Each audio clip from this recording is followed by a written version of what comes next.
Graça e paz, Igreja do Senhor Jesus, que bom que nós estamos aqui novamente, porque saiba que ainda hoje o nosso Deus ele tem uma palavra especial para a sua vida. Mas antes disto, eu quero te pedir que você dê um like aí e ative o sino para que você possa ser avisado quando novos vídeos começarem a surgir. E também comente abaixo como esta reflexão bíblica abençoou ou edificou a sua vida. E eu quero agradecer desde já pela sua audiência, porque você está aqui comigo neste momento. Saiba que ainda hoje, o nosso Deus, ele tem uma palavra especial para você e a sua família. Fique ligado.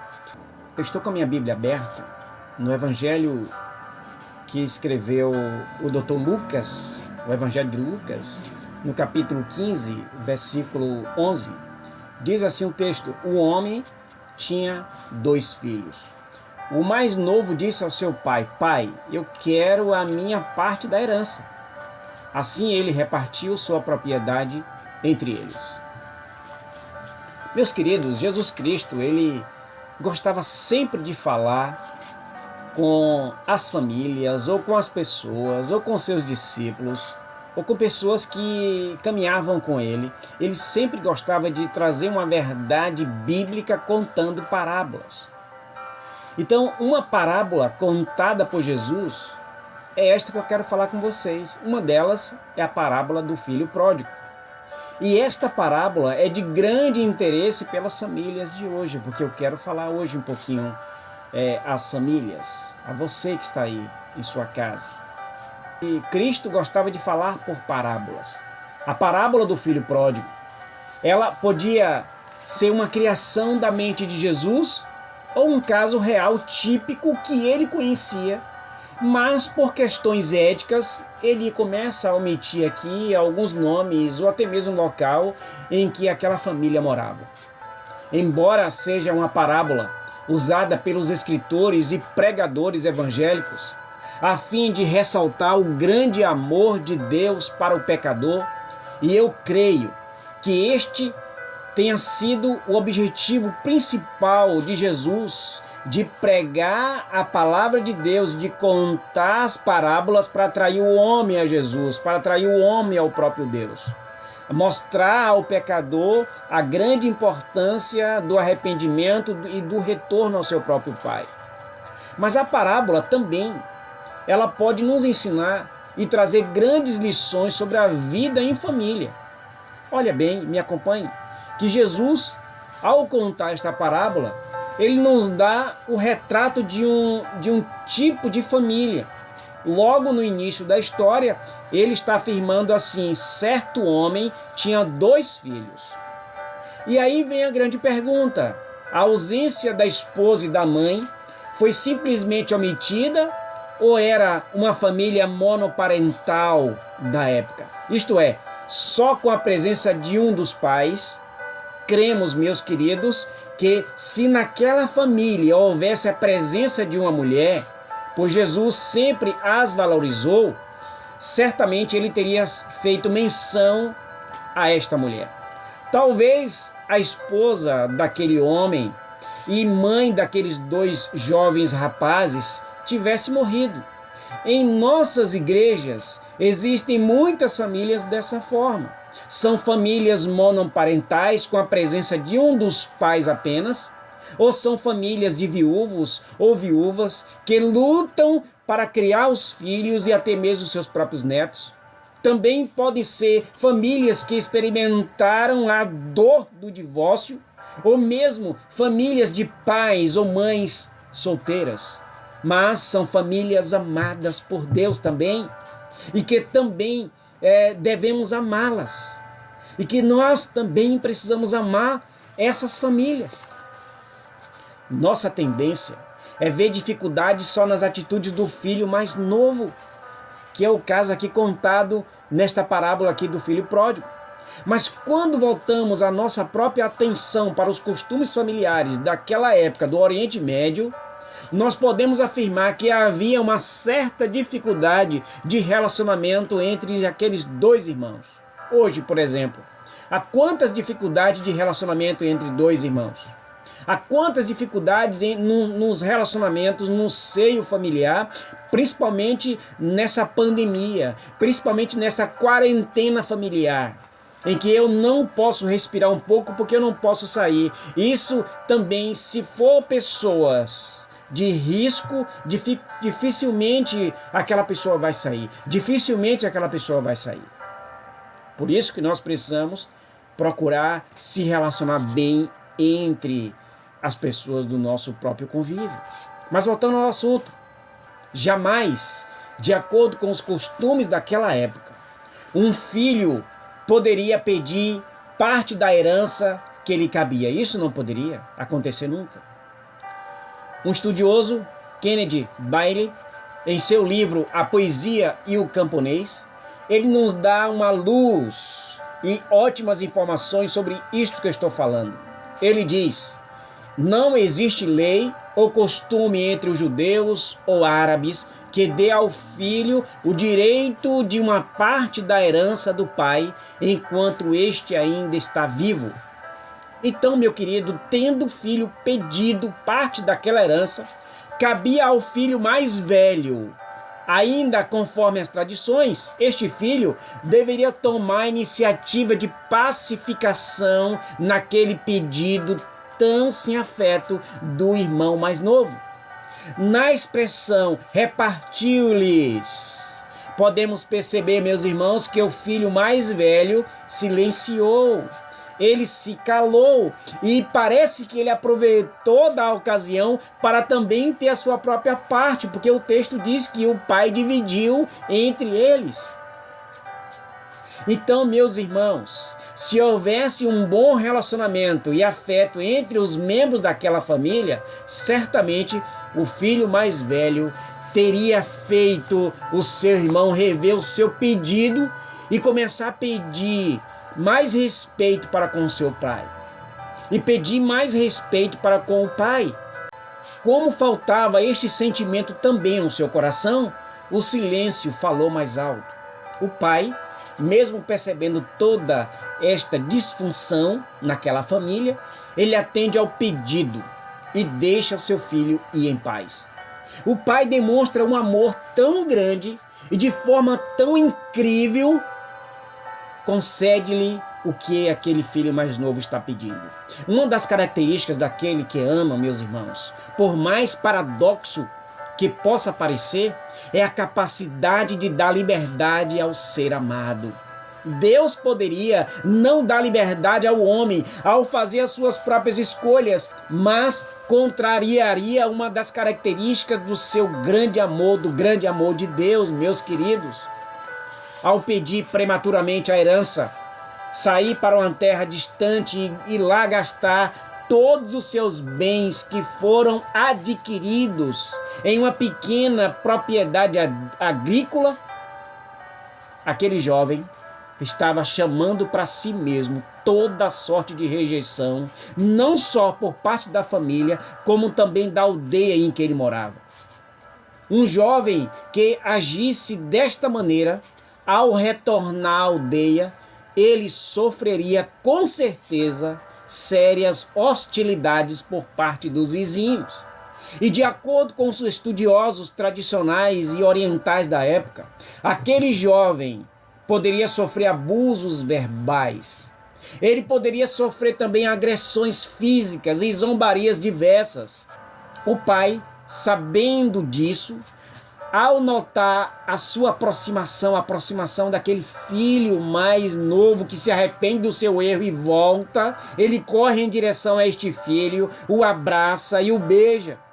Assim, ele está proporcionando de maneira pública o seu espírito de reconciliação e o desejo de perdoar aquele filho rebelde. O espírito de reconciliação e perdão deve ser marca constante no ambiente familiar. Eu quero repetir isso para você. O espírito de reconciliação e perdão deve ser marca constante no ambiente familiar. Ao colocar o anel naquele jovem, o pai estava restituindo a confiança no filho, e ao colocar a sandália estava dizendo: você é um homem livre da casa agora. Com isto, meus irmãos e minhas irmãs, restitui-lhe não só a confiança, mas também os privilégios de um verdadeiro membro da família.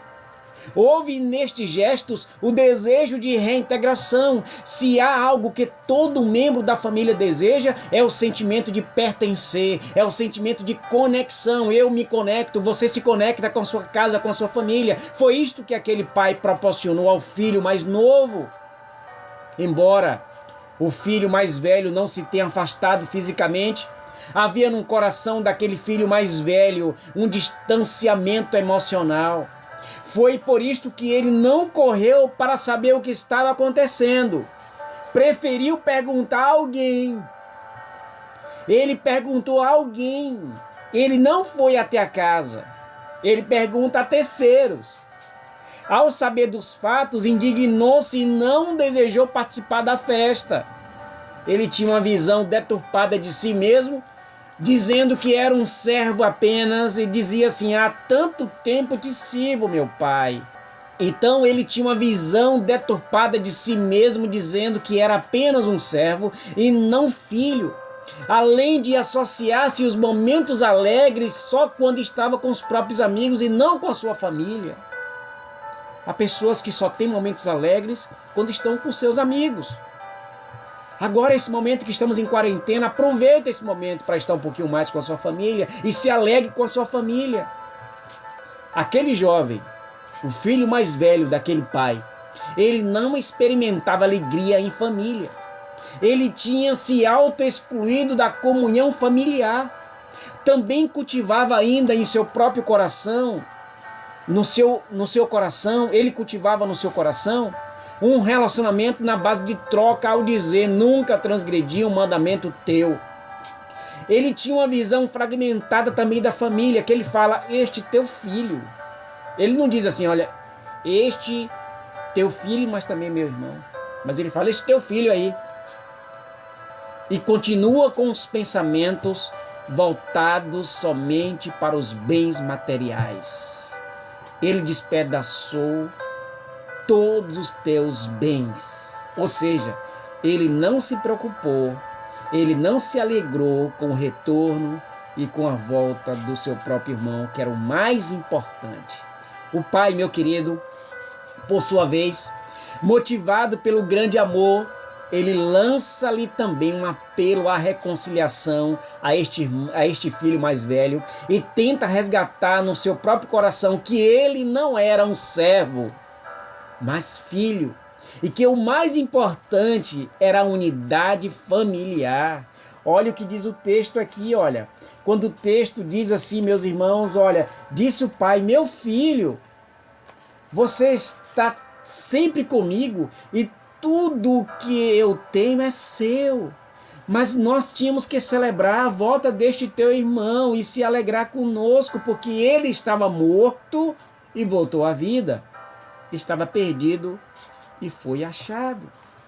Meu querido e minha querida, Jesus, ao contar esta parábola, além de demonstrar o amor de Deus, ele trouxe a mensagem de que devemos amar os membros da família, mesmo que venhamos a sofrer com decisões erradas, mas também está sempre disposto a proporcionar a reconciliação, o perdão e a reintegração. Vamos perdoar uns aos outros. Este é o lema desta reflexão desta noite. Este é o lema, meu querido: o espírito de reconciliação, o perdão, deve ser marca constante no ambiente familiar. Se você percebe que está tendo algum conflito na família, recua um pouquinho. Peça a direção de Deus. Pense um pouquinho: por que eu estou sempre tendo conflito com esta pessoa? Será que as ideias dele, as ideias dela, as ideias desta pessoa estão sempre em conflito comigo? Ou eu estou passando um problema interno, tendo um problema do meu passado, que eu não resolvi isto, e isso está refletindo na vida em família hoje? Vamos pensar um pouquinho. Pare um pouquinho e determine isso no seu coração, que se o seu dia estiver não indo muito bem, É porque você colocou isso no seu coração. Peça direção a Deus. E se você precisa voltar, e se você reconhece que você precisa retornar, se você reconhece que você tem que retornar como aquele filho mais novo fez, ele reconheceu o seu erro e ele voltou, então faça isto agora. Volte para os braços do Pai e saiba que Ele quer te abraçar com alegria, Ele quer te beijar e Ele quer te trazer vida e vida eterna. Então me permita eu orar por você nesta noite. Mas antes, deixa eu te falar. Não esqueça de dar o seu like e ativar o sininho. E comente sobre essa mensagem, como foi que ela abençoou a sua vida. E desde já, agradeço pela sua atenção. Eu quero orar pela sua vida e pela sua família. Deus eterno, eu oro nesse momento, Pai, por esta pessoa, por esta família que está nos ouvindo. Pai, abençoe poderosamente cada ser, cada filho, cada filha do Senhor. Pai, aqueles que estão se reconciliando, em nome de Jesus, que esta pessoa se manifeste dizendo: eis-me aqui, Senhor, eu quero me reconciliar contigo. Abençoe, ó Deus, e te pedimos para que as famílias, mesmo no período de quarentena, possam viver o grande amor de Deus naquele lar, naquela casa. E nós oramos que essa mão poderosa do Senhor possa ser estendida a cada lar, a cada vida, e a todos os meus irmãos, a todos os meus amigos, e até onde esta palavra, esta mensagem chegar. Abençoe, Deus, é a oração que te fazemos em nome de Jesus. Amém. Muito obrigado pela sua atenção. Até a próxima. Que Deus te abençoe. Tchau.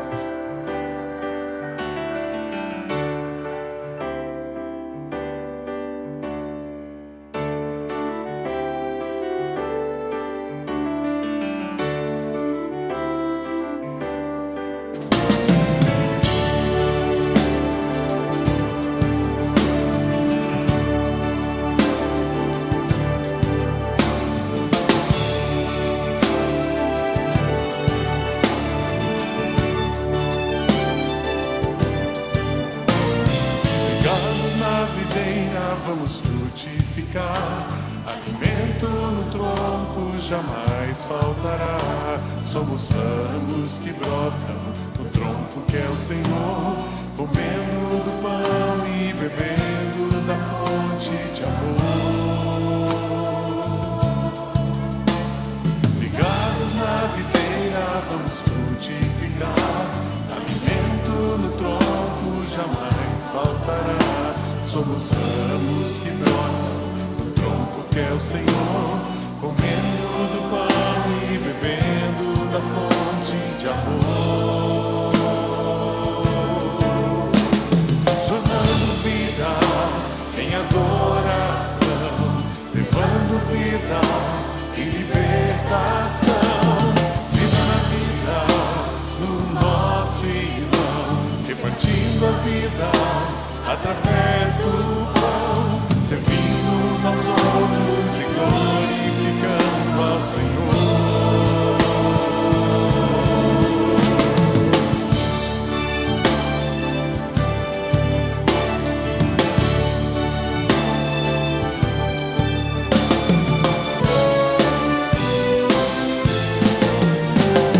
Ligados na videira, vamos frutificar, alimento no tronco jamais faltará. Somos ramos que brotam no tronco que é o Senhor, comendo do pão e bebendo da fonte de amor. Ligados na videira, vamos frutificar, alimento no tronco jamais faltará. Somos ramos que brotam no tronco que é o Senhor, comendo do pão e bebendo da fonte de amor. Jorrando vida em adoração, levando vida e libertação. Viva na vida